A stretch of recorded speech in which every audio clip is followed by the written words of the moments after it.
Ok, boa noite para todos. Espero que estejam todos sobrevivendo a essa onda de calor incrível que nós estamos e também a todas as dificuldades que a gente está vendo em Israel e, enfim, todas as discussões em torno desse tema, eh, que, enfim, faz parte dessa nossa vivência aqui nesse mundo, nesse momento. E eu acho que de alguma maneira, o estudo tem a ver com isso, eu tenho falado isso, né, em algumas ocasiões, que a gente tem a oportunidade de estudar juntos Torá, é de alguma maneira uma oportunidade de a gente se conectar a todo Am Israel, a todo o povo de Israel, através da Torá. Né? Torá, que é, assim, acho que é um dos poucos valores assim, indiscutíveis no judaísmo. Tem muita coisa que é discutível no judaísmo, né? Mas a Torá em particular não. E além disso, acho que tem um fato muito interessante em relação à Torá, é que a gente estuda ela todo mundo junto, né? Não importa em que parte do mundo a gente esteja, né? Ou em que cidade a gente esteja aqui no Brasil, a gente tá todo mundo estudando o mesmo trecho da Torá nessa semana, salvo raríssimas exceções entre Israel e o resto do mundo, em alguns poucos momentos do ano. Em geral, a gente está sempre sincronizado, né? O nosso estudo é muito sincronizado. Então, nós vamos começar fazendo a brachá do estudo da Torá, ah, que para quem tiver com o Sidur Shavuot está na página 44, aparece as bênçãos da Torá, como está aqui na página, que diz o seguinte: Baruch atah Adonai Eloheinu melech haolam asher kidshanu b'mitzvotav vetzivanu la'asok b'divrei Torá. Bendito seja tu, eterno nosso Deus, Rei do Universo, por nos santificar com as tuas mitzvot e nos ordenar lidar com as palavras, nos ocupar, né, com as palavras da tua Torá.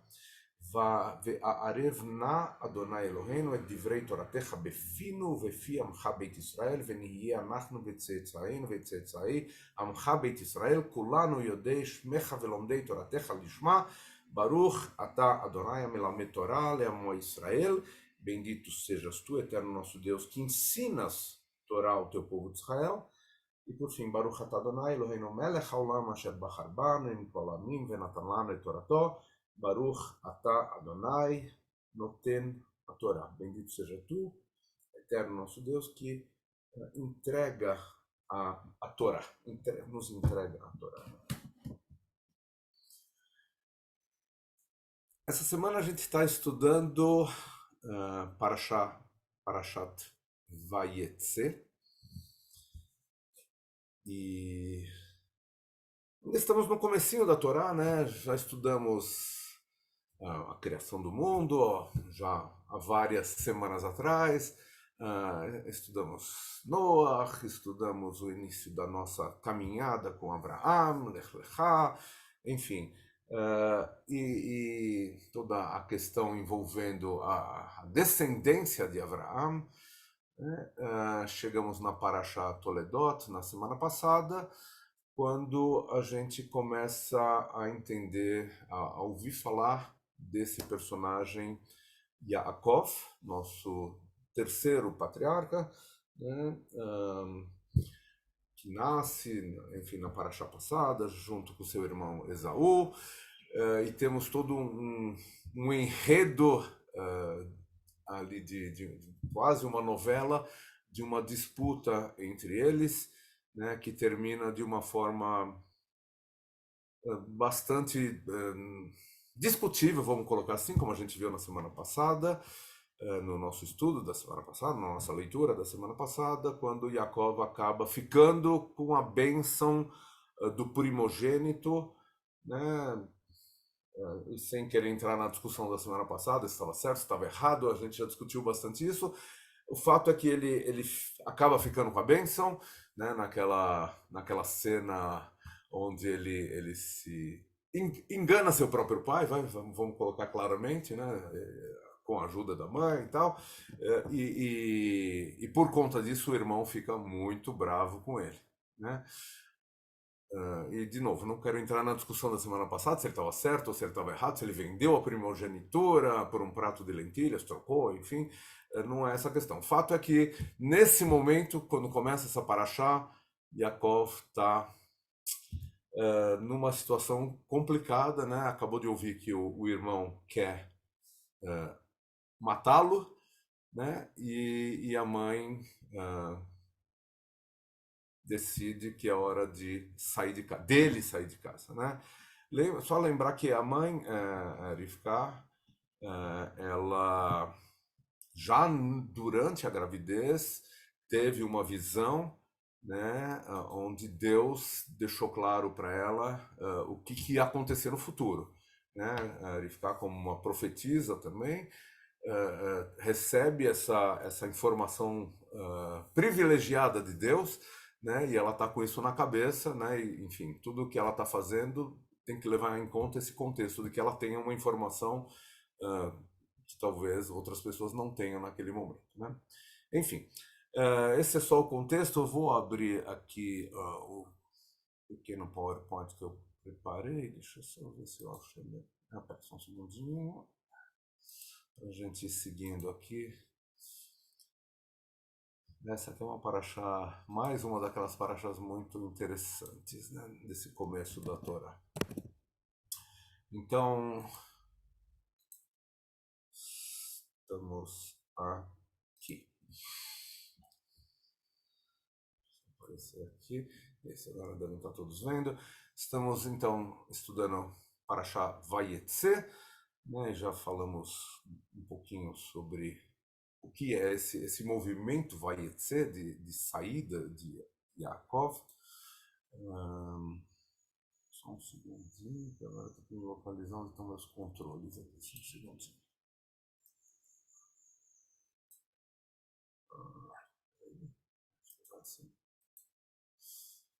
Então, vou colocar tudo na tela, na minha pequenininha tela do meu notebook aqui. A estrutura dessa paraxá é bastante simples, né? Não tem muita dificuldade. Basicamente é uma peça em 3 atos, né? Yaakov, nesse comecinho, ele está fugindo da casa dele, da casa dos pais dele, e ele tem um sonho, tem um encontro com Deus num sonho, e toda a primeira parte da paraxá, opa, tem um errinho aqui, né? Não é 28:120, mas é 28:20, 28:12, desculpem. Yaakov, então, de 12 a 20, né? A paraxá começa em 12. Vou confirmar que eu estou certinho. Já estou na Astara aqui. Isso, 28:10, na verdade. Tá tudo errado. Tiro 2 aqui no meio, 28:10, tá bom? Onde a paraxá começa, vai até o 28:22, e Yaakov, então a gente tem todo esse contexto dele saindo de casa, fugindo, e esse encontro com Deus, sobre o qual a gente vai falar daqui a pouquinho. Depois, uma boa parte da paraxá, Yaakov, né, praticamente não, 2 capítulos inteiros, né? Yaakov está lá na casa do seu tio, Lavan, e ali ele vai se casar uma vez, vai se casar a segunda vez, vai ter filhos com uma, com duas, com três, com quatro, uma dúzia de filhos ali,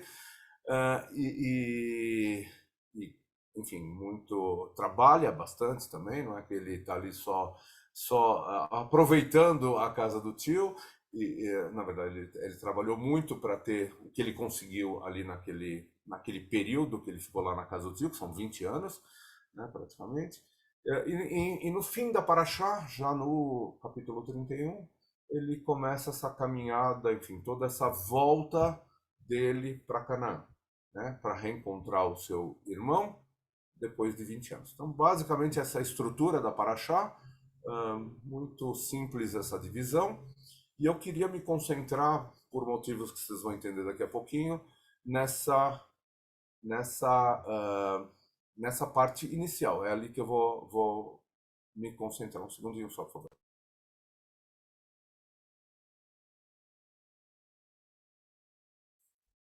Então, sigamos nessa direção, na mesma direção de Yaakov.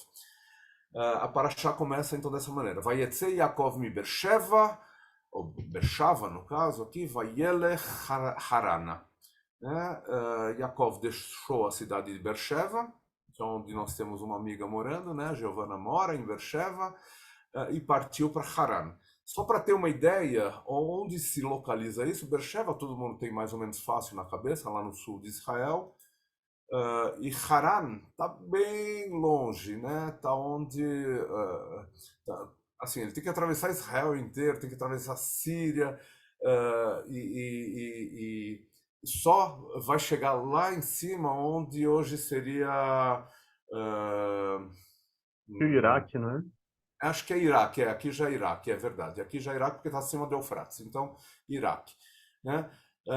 Então é uma caminhada assim bastante extensa, para dizer o mínimo. Mas enfim, a gente não vai acompanhar ele até lá, não sei quantos dias ele demorou, mas a gente vai se concentrar nessa primeira parte da caminhada dele, enfim, no primeiro dia, primeira noite da caminhada dele. Ele está então fugindo, como a gente já colocou, do seu irmão, né? Enganou o pai, está assustado com essa ameaça de morte do irmão.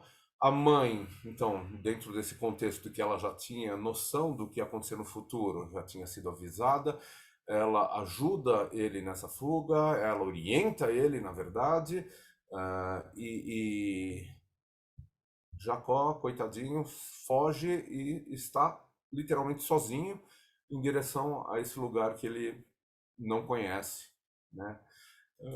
E naquela noite, na primeira noite, enfim, não fica claro que horas que ele sai de casa, mas na noite, vai bamakom, vayelech sham, vayalen sham, kiva hashemesh. Né? E a tradução normalmente que a gente vai encontrar nos nossos Humashim é alguma coisa desse tipo. Ao chegar num lugar, no lugar, Bamakom, ele pernoitou ali, né? Ele vai Yalen Sham, que vai a Shevet, porque o sol estava se pondo, alguma coisa assim, estava escurecendo, enfim, está falando literalmente do sol, né? E claro que a partir dessa frase, em particular a partir dessas duas primeiras palavras, Midrash vai trabalhar outras ideias diferentes dessa, de que simplesmente anoiteceu e ele dormiu ali, né? A primeira tem a ver com essa palavra, Vaifgal, com esse verbo, na verdade, né? E antes lembrando, a gente já chega lá, mas antes lembrando que Yaakov é o homem da noite, né? Tudo para ele acontece à noite, né? A gente já vai ver aqui esse sonho que ele teve nessa paraxá, na paraxá seguinte ele vai ter um outro sonho, né? Também famoso, o sonho quando ele luta com o anjo, vai ganhar o nome de Israel, mas isso vamos deixar para a paraxá seguinte, né? Agora, essa palavra Vaifgá, né? Ela tem a origem nessa raiz Pei, ou Fei, nesse caso, Gimel, Ain, né, que também é a mesma raiz da palavra pigua, ou do verbo lifgoa, que é o verbo atacar, magoar, enfim, tem a ver com algum tipo de ataque, né? Algum tipo de ataque aconteceu naquele momento, né? E os rabinos, Rashi também fala disso, né? Que de alguma maneira a noite a noite chegou antes da hora, né? E Yaakov não teve outra opção, ele teve que dormir ali. Não é que anoiteceu e ele decidiu dormir ali, mas ao contrário, a noite obrigou ele dormir ali. O sol não se pôs, na verdade o sol veio, né? E repentinamente ele teve que passar a noite ali. Deixa eu só ver se eu consigo tirar aqui. Eu não estou enxergando aqui, pronto. Tem toda uma tradição de dizer que esse lugar onde ele dormiu é o Monte Moriá, é o mesmo lugar onde aconteceu a Kedat Yitzhak e várias outras coisas na nossa tradição, mas enfim, isso não está escrito na Torá, né? O fato é que ele acaba dormindo ali, ele naquele momento diferente do seu pai, ó, tem mais um errinho aqui, diferente do seu pai, Yitzhak, que saiu tranquilamente no campo para passear, né? E a gente já viu isso na paraxá anterior, né? Quando ele vai encontrar Arifká. Yaakov não, Yaakov ele leva realmente, é como se ele sofresse um ataque, nesse momento um ataque físico ali, né? Diferente do Yaakov que saiu, do Yitzhak, né? Que estava tranquilamente passeando ou meditando, enfim, tem várias traduções para essa palavra aqui, para esse verbo aqui, Lassuach Bassadeh, no campo, né? Né? Yaakov tem um encontro inesperado com Deus, né? Diferente de Isaac, né? Que estava se preparando, foi passear, e aí dizem os sábios que nesse momento ele estava rezando para Deus, né? Yaakov não, Yaakov está simplesmente fugindo, tropeça em algum lugar, praticamente em alguma pedra, né? Porque a gente sabe que o lugar estava cheio de pedras, né? E tem esse encontro com Deus a hora que ele dorme, né? Então a própria Torá fala isso, que ele pega algumas pedras ali, usa elas como travesseiro. O Midrash traz uma coisa bonita nessa hora. O Midrash diz que as pedras ficaram discutindo entre elas sobre qual cabeça Yaakov ia deitar, né? Sobre qual pedra Yaakov ia colocar sua cabeça. Acho que eu falei o contrário, né? Ou seja, sobre qual pedra Yaakov ia deitar. E Deus, então, vendo aquela discussão entre todas as pedras, decide que é hora de juntar todas as pedras em uma única pedra. E mais tarde, quando a Yaakov acorda, vai aparecer que ele pegou a pedra para fazer um monumento a Deus. E a gente já volta a falar sobre isso também. Então, as várias pedras se transformaram numa pedra que vai ser usada depois para marcar aquele lugar onde ele teve o encontro com Deus. Bom, na verdade, já aproveitando que eu coloquei a palavra aqui, né, como ela aparece na Torá, um pouquinho mais para frente, aparece como Matsevá, né? Então já aproveito para lembrar que esse é o nome que a gente usa até hoje para marcar enfim, o lugar onde a gente enterra uma pessoa, né? A gente chama de túmulo ou pedra tumular em português, em hebraico a gente chama de Matsevá. E tem tudo a ver com essa palavra que aparece nesse momento da vida de Yaakov, né, que marca um lugar onde ele teve um encontro com Deus. Eu não vou entrar no detalhe agora porque na Matseivá, mas no final eu posso falar um pouquinho sobre isso também, a Matseivá do cemitério, né? Enfim. Yaakov então tem o famoso sonho, né, da escada. Ele vê uma escada que está apoiada só na terra, em direção ao céu, né? E lá em cima ela não está apoiada em nada, ela está soltinha. Ele vê anjos subindo, anjos descendo, nessa ordem. Tem toda uma discussão sobre por que os anjos primeiro sobem, depois descem. E lá em cima, lá na outra ponta da escada, ele vê Deus, né? E tem então esse encontro com Deus, durante o qual Deus então promete, faz uma lista de promessas para Jacó, né? Deus diz que vai dar a terra onde ele está deitado para ele e seus descendentes, que a descendência dele vai ser numerosa como o pó da terra onde ele está. Todas as famílias receberão as bênçãos através da família dele. Lembrando que Jacó vai receber na paraxá seguinte, né, o nome de Israel, ou seja, estamos falando que através de Israel todas as famílias da terra vão receber as bênçãos divinas, né, através do povo de Israel, claro, é disso que estou falando. E ainda por cima Deus diz, olha, não se preocupa, vai tranquilo e volta tranquilo, eu vou te proteger na sua ida e na sua volta. Então, assim, bastante coisa, né, durante um sonho. E aí, de repente, Yaakov acorda, né, vai Katz, Yaakov Mishnató, e aí, de novo, o Midrash, né, os sábios, vão trabalhar bastante nessa frase específica, nesse verbo, vai Katz, e principalmente na última palavra, Mishnató. Né? E aí tem um Midrash muito bonito, né? Antes de eu entrar no detalhe do Midrash, o que Yaakov fala nessa hora, né? Ele fala, puxa vida, Deus estava aqui, eu não sabia, enfim, eu estava num lugar sagrado, e ninguém me contou antes de eu deitar aqui nesse lugar sagrado.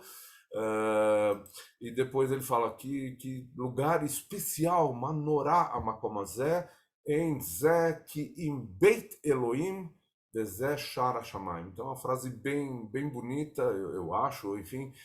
Deus, Yaakov expressa, né, que esse lugar é tão especial que só pode ser a casa de Deus, né? Beit Elohim, Vezé Shara Shamayim. Esse é o portão dos céus, né? O portão do céu, né? Em hebraico é plural, né? Shamayim, céus, né?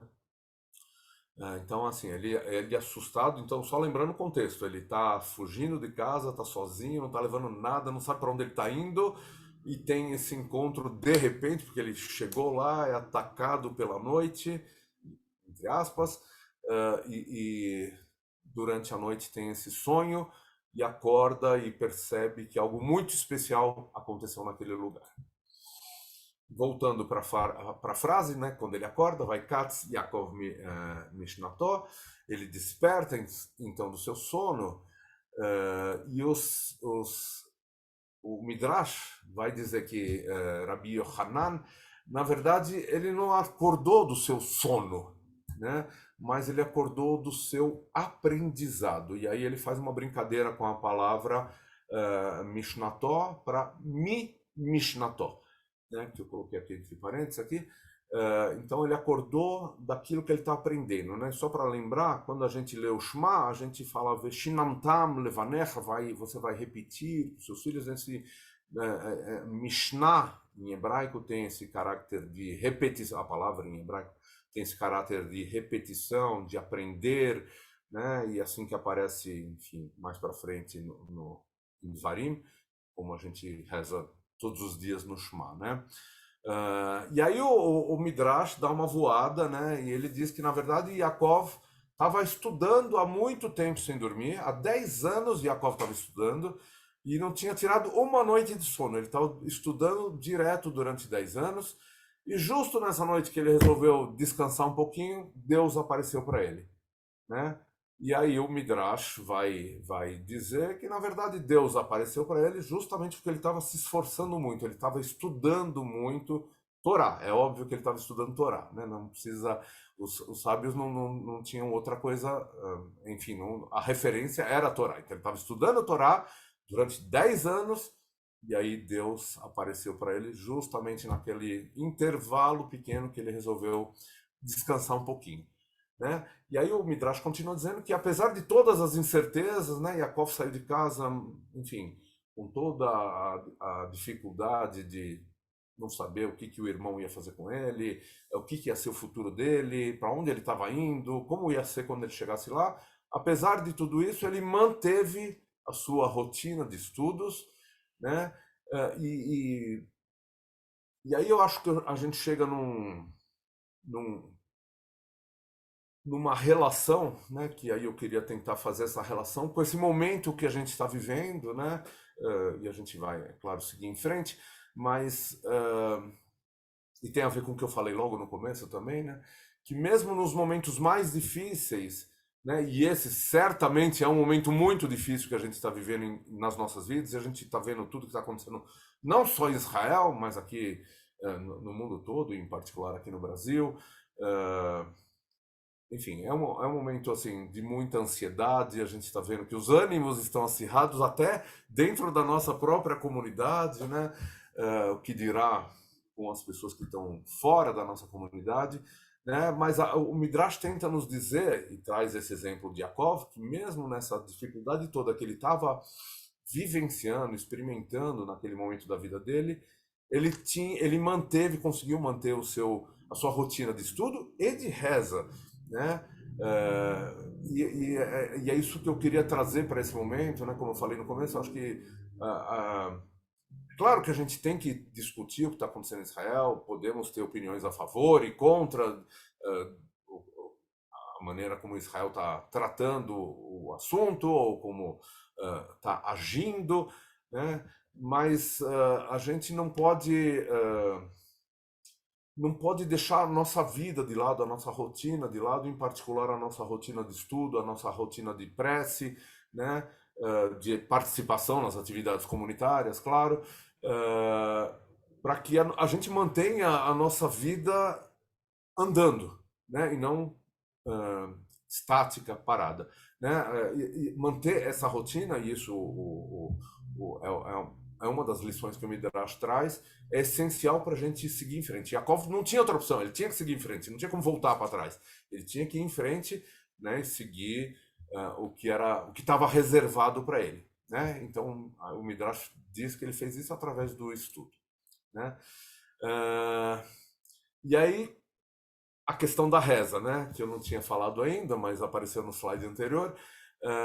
O que essa palavrinha vaifgar, lembrando que ela. Peraí, onde está aqui? Agora me perdi aqui.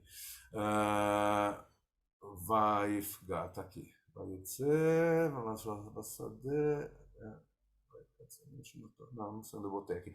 Enfim, acho que eu acabei esquecendo ou perdi em algum lugar essa palavra. Vaifgar Bamakom. Ah, não, ela estava aqui, peraí, agora estou meio perdido. Só um segundinho, gente. Vai ser Yaakov.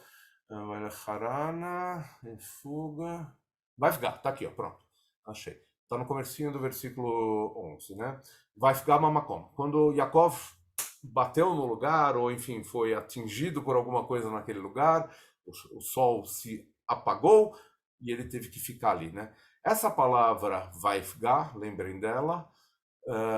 Deixa eu só voltar lá para onde eu estava.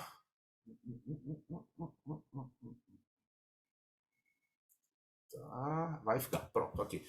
Ela pode ser traduzida de outra maneira, né? E uma das traduções que o Midrash vai trazer é que, na verdade, Yaakov estava, como a gente sabe, ele estava com medo, isso está escrito literalmente na Parashá, Yaakov tinha medo, né? E ele suplicou a Deus. Makom, em hebraico, enfim, é uma das formas de chamar Deus, né? Da gente se referir a Deus, né? Como aquele que está em todo lugar, né? E a frase era justamente essa, vai ficar Bamakom, né? Deus, Yaakov teria suplicado nesse momento que ele chegou naquele ponto, ele teria suplicado a Deus. Então esse é um outro midrash, né? E aí eu aproveito para trazer a explicação sobre as três rezas, né? Aproveitando já que estamos falando de Yaakov, né? Então o Midrash vai dizer que Yaakov, na verdade, ele suplicou, ou seja, ele rezou para Deus nesse momento. Era a noite, portanto, se ele rezou à noite, ele estava fazendo o Arvit, né? A noite, ou Mariv, né? A reza da noite, né? E aí, voltando só um pouquinho para trás, a gente sabe não, o Midrash vai nos ensinar, né? Que Avraham, ele acordou cedo, né? Também para ir para aquele lugar que tinha sido indicado por Deus, ou seja, o mesmo lugar, né? Porque a tradição diz que era a Armoriá, né? Onde ele ia fazer a Kedat Yitzhak, onde ia acontecer a Kedat Yitzhak. Então, o Midrash diz que, na verdade, Avraham ele estava fazendo a reza de Shacharit, né? Yitzhak, que saiu à tarde, né? O trecho da Torá fala que era à tarde e tal, ele estava fazendo a reza de Mincha. Então, essa é a maneira como o Midrash vai associar cada uma das rezas que a gente tem até hoje, né? Shacharit, Mincha e Arvit, manhã, tarde e noite, aos nossos três patriarcas, Abraham, Yitzhak e Yaakov. Tá bom? Então, só para dizer de onde vem, no caso de Yaakov. As outras não estão, obviamente, nessa paraxá, estão em parashiot anteriores. E aí, a pergunta que eu coloco, né, a questão que a gente podia se colocar, né, a noite, que é um lugar de trevas, de escuridão, né, um momento de incerteza, como ele estava passando, de medo, um momento sem luz, né, enfim, parecido com esse mundo que a gente está vivendo, né, mas também pode ser um momento de oportunidades para grandes revelações, né, então esse paradoxo que eu queria trazer para a gente pensar um pouquinho, né? A gente está passando por um momento muito difícil, agora estou falando mais genericamente no mundo como um todo, claro, em particular em Israel, mesmo na diáspora, né, para nós judeus, né, mas pensar que isso, como no caso de Yaakov, era um momento muito difícil da vida dele, mas foi um momento onde ele teve uma revelação que mudou a vida dele dali para frente, né? Então, pensar que nem tudo pode ser completamente negativo. Claro que ninguém está feliz com o que está acontecendo, isso é óbvio, não precisamos discutir isso, né? Mas pensar que isso pode, de alguma maneira, nos levar a algum outro lugar, né? Segundo a receita de Yaakov, né? Segundo o Midrash, é isso: tem que estudar, tem que rezar, e aí a gente vai encontrar Deus.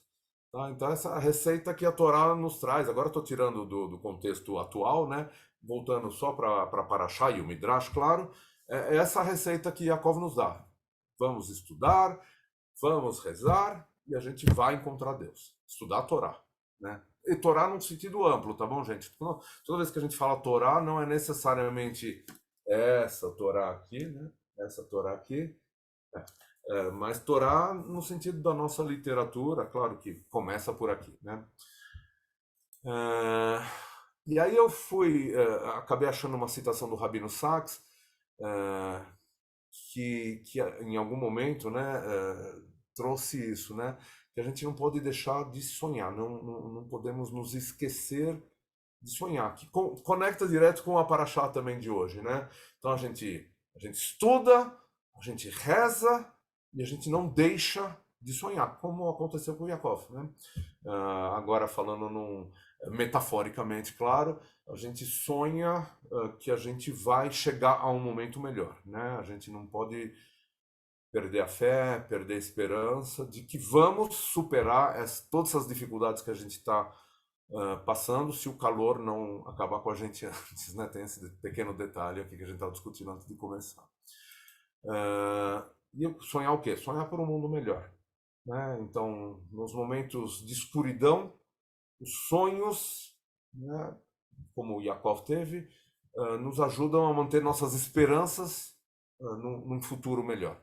Então, acho que essa mensagem que eu estou tentando extrair, talvez, da Paraxá, usando o Midrash como forma de apoio, né, e tentando conectar com esse momento que a gente está vivendo, né? Estamos num momento de escuridão, como Yaakov estava, não podemos deixar de sonhar, ou seja, de ter esperança de que o mundo pode melhorar, como Yaakov sonhou, né, e nesse encontro teve recebeu essa mensagem de Deus, né? Então, tenhamos fé e tenhamos esperança. Interessante notar que Yaakov, apesar de ter recebido essa mensagem de Deus, ele não parou, né? Ele não pegou, fez meia volta, agora então, já que Deus vai me proteger e eu vou ganhar tudo isso aí que Deus já me prometeu, eu vou voltar lá e vou enfrentar meu irmão e tá tudo resolvido. Para que eu vou ir para um lugar desconhecido? Não. A fé, né, e essa promessa não fez com que ele voltasse atrás. Ele vai em frente, Yaakov no caso, né? E, claro, pensando na gente, né? A gente tem que ir em frente em busca desse sonho, né? O sonho depende de ações nossas, né? Não dá para ficar sentado em cima só da nossa fé, vai, colocando assim, né? Ter fé é importante, mas não eu gosto da expressão em inglês, né? Don't take it for granted, né? Não, em português fica estranha essa tradução, né? Mas não achar que está tudo garantido. Ah, ok, beleza, então agora que eu recebi essa mensagem, tenho fé, não vou fazer mais nada, vou ficar paradinho aqui, né? É importante acreditar que Deus vai cuidar da gente, mas a gente tem que se esforçar nessa caminhada. Então, assim, tem dois braços essa balança, não tem jeito, não dá para ficar só então, ok, fé cega e deixar cruzar os braços e ficar esperando cair do céu. Enfim, eu pelo menos não acredito nisso. Eu acho que a gente tem que ter fé, tem que ter esperança, mas tem que ir atrás. Não dá para Não dá para cruzar os braços. Né? E aí eu trago essa citação de Heschel, que eu acho maravilhosa também, né? O Rabino Heschel, reza e ação, né? Como colocar uma lado a lado, né? Ao lado da outra, né? E como ele nos ensinou, Heschel, né? Toda ação é uma forma de oração, colocando numa maneira ampliada o que ele disse, né?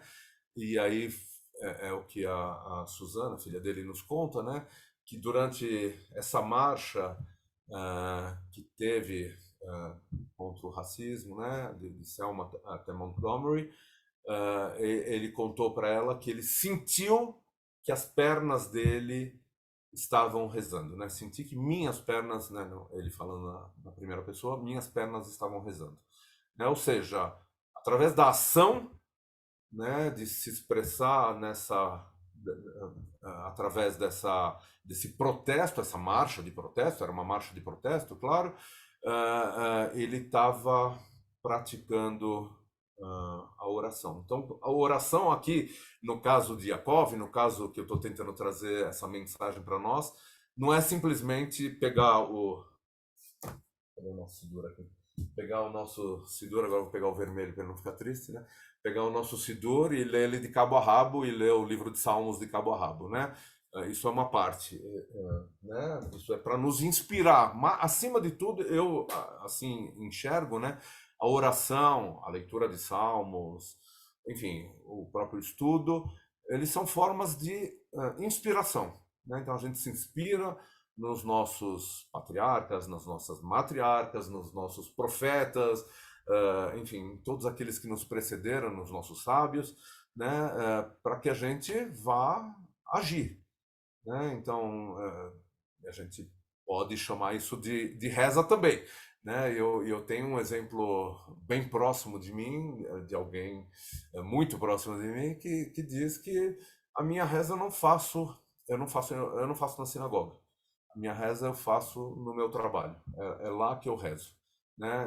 No sentido de que o trabalho é a reza, né? Como mais ou menos Heschel fala aqui, né? O protesto, a marcha, né? Esse engajamento que ele teve, né? Junto com o Martin Luther King, isso era uma forma dele estar rezando. E acho que eu termino por aqui. Eu vou suspender aqui. Agora estou vendo quem mais está aqui agora, porque até agora a gente não estava vendo ninguém. Boa noite para quem eu não falei boa noite antes. Oi, Carol. A outra Carol.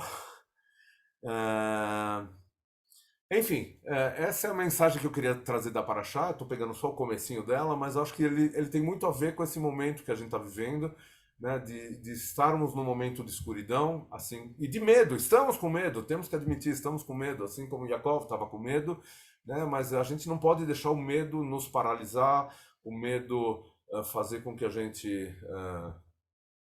pior de tudo que eu às vezes vejo é isso, né, da gente estar brigando entre nós, né, que estamos do mesmo lado, tenho falado isso, né, estamos todos do mesmo lado, a gente pode ter opiniões diferentes, não vejo nada de errado nisso, podemos, poxa, será que não seria melhor isso ou aquilo, mas no fim das contas a gente tem que apoiar Israel e acreditar que estamos no caminho certo, não tem como a gente querer mudar, assim, ainda mais nós que estamos aqui tão longe, né, acho que todos nós estamos no Brasil, pelo menos todos nós que estamos aqui na sala agora, a gente achar que daqui a gente tem uma perspectiva melhor do que Israel deveria estar fazendo, o governo de Israel, ou o exército de Israel, seja lá de todas as instâncias que a gente está falando, né, que a gente tem uma perspectiva melhor do que eles que estão lá sofrendo isso na pele, né? Então, mas enfim, voltando para Paraxá, isso, eu acho que a gente vê Yaakov, né, o nosso, não vou dizer que ele é o nosso patriarca mais importante, porque seria deixar Avram de lado ou Yitzhak de lado não seria uma boa coisa, mas certamente ele é o patriarca que vai dar o nome para o nosso povo, para o nosso estado, né? Então, assim, certamente ele tem um destaque muito importante, a partir dele que nós temos todas as tribos de Israel, todos os filhos de Israel, Bnei Israel, é isso, né? Os filhos de Israel são os filhos de Yaakov, enfim. E ele passou por uma situação como essa, tão difícil, sem discutir os méritos, né, por que que ele passou por essa situação, enfim, se estava certo, se estava errado, mas o fato que naquele momento os sábios nos ensinam que ele estudou a Torá, ele rezou e agiu. Né? São as três coisas que a gente pode aprender desse conjunto, olhando para Paraxá, olhando para o Midrash. Então, essa mensagem que eu queria deixar para a gente nessa noite, nessa semana, onde muitas coisas estão acontecendo, esperamos que sejam coisas boas, que a gente tenha boas notícias nesses próximos dias. E deixo agora aberto para quem quiser fazer perguntas, enfim, sobre o que a gente falou, sobre algum outro assunto ligado a Paraxá. E estou feliz de ver todos vocês aqui. É certo que eu poderia dizer. Inclusive a filhinha do Marcelo.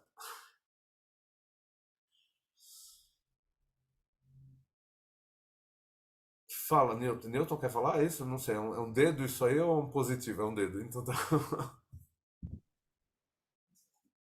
E não precisam ser perguntas, tá bom, gente? Se alguém Boa quiser noite fazer a uma... todos. Desculpe ter chegado com atraso, né? Não, só um segundo, Newton. Só um segundinho só, Newton. Não, imagina, não precisa pedir desculpas. E não precisam ser perguntas, tá bom, gente? Se alguém quiser fazer algum comentário, concordo ou não concordo, tá aberto também. Newton, fale. Bem, boa noite. Eu não sei se o Rabino falou sobre a palavra no início da Paraxá, não tem Haran, tem Haraná. Sim, Haraná Porque é um detalhe. É um de... o rei faz alusão aos 5 milagres que aconteceram do deslocamento de Canaã a Tá Haran. bom, pode ser, É pode só ser. isso. Isso é uma. Tudo bem, é um midrash, uma explicação Isso. mística. Falando de hebraico bíblico agora, voltando para o Tachles, em hebraico bíblico, esse rei aqui significa em direção a. Então vai aparecer em muitas situações, né, esse rei no final, que significa ele estava caminhando em direção a Haran. É só isso, né? Mas, enfim, claro que a gente pode interpretar de outras maneiras, tá bom? Mas o pshat, né, que é a leitura mais simples, é essa. Que ele estava, a gente sabe que esse rei no final significa em direção a. Né? Inclusive em hebraico moderno também. A gente pode falar Niolech Abaita. Abaita, bait, e aí temos um professor de hebraico por aí, eu acho, né? Cadê o professor? Está aqui o professor de hebraico, Aguinaldo. Né? Se a gente fala Aniolech Abaita, ou Labaita, eu estou caminhando em direção à casa, né? A minha casa, né? Então, em direção a. Né? E em várias outras situações, no hebraico, inclusive moderno, a gente usa esse rei no final. Mas obrigado, Newton. Eu não falei, eu realmente não falei sobre isso, não.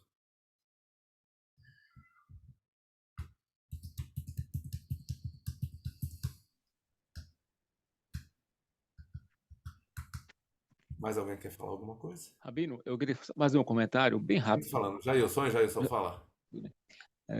No dia do fatídico ataque de 7 de outubro, eu estava em Chicago.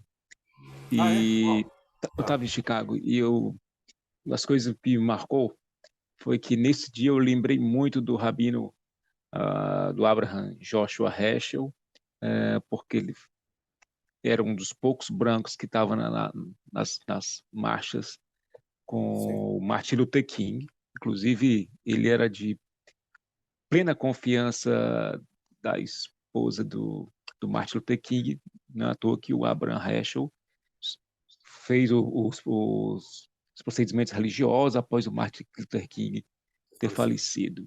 E eu estava em Chicago e eu fiquei muito decepcionado porque a gente sempre lutou em conjunto na bandeira contra o racismo, em apoio com o movimento negro. Eu estava em Chicago, para minha surpresa, o movimento lá de Black Lives Matter de Chicago publicou uma charge em apoio não aos palestinos, ele publicou uma charge com paraglide, com um soldado com as cores da Palestina. Assim, não era apoiar a Palestina, eu estou apoiando essa pessoa que fez essa invasão de paraglide em Israel. Então, não teve como eu não lembrar do rabino Abraham Heschel das suas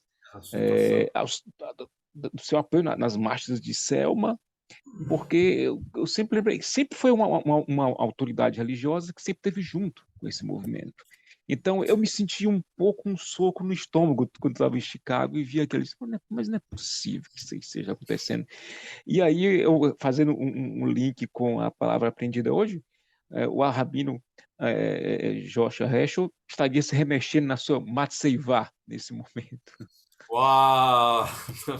Estaria, É verdade. seria isso. Quer dizer, eu não sei se dá para generalizar, enfim, eu não sei Ah, exatamente sim, quem claro, publicou isso, se é todo o movimento, enfim, eu não tenho essa informação para claro, dizer que claro.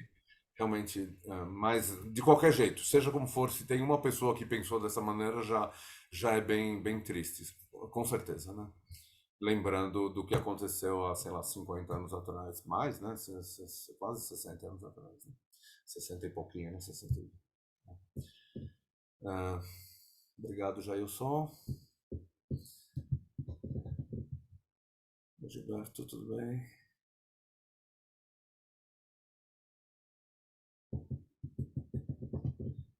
Então é isso, gente. Eu não vou ficar segurando vocês aqui. São quase 9h20. Eu queria deixar essa mensagem de esperança. Acho que o que eu queria, enfim, que a gente dormisse pensando, né, de que há esperança mesmo nos momentos mais difíceis, né? Isso é o que acho que a Paraxá nos mostra, né? E nos dá algumas dicas de como cuidar da gente, né? Porque acho que a gente também tem que cuidar da gente nesse momento, né? Todos estamos sofrendo, eu não tenho dúvida que todos estamos sofrendo e a gente não pode se deixar ficar cego, né? Pelo ódio, pela raiva, enfim, é claro que estamos todos tristes, estamos todos querendo de volta os nossos queridos, enfim, claro, os que estão do outro lado da fronteira. Adoraríamos que aqueles que foram mortos também pudessem voltar, né? Mas aí já sabemos que não é tão simples assim, a gente vai ter que viver com a memória deles. Ah, claro, estamos todos assim, mas a gente tem que seguir em frente. A gente não pode perder a esperança, perder a fé de que tem algo maior, né? E de que a gente vai sair dessa e, se Deus quiser, vai sair melhor, né? Essa é a minha mensagem, a minha esperança. De verdade, eu tenho essa esperança, de que, apesar de toda a tristeza, de toda a dificuldade, de toda a escuridão, enfim, apesar de tudo isso, a gente vai sair e vai sair melhor. Só não sabemos exatamente quando ainda, né? Mas que a gente possa caminhar para esse momento em breve, né? Vamos colocar assim. Então tá bom, gente. Eu vou parar de gravar. Yes.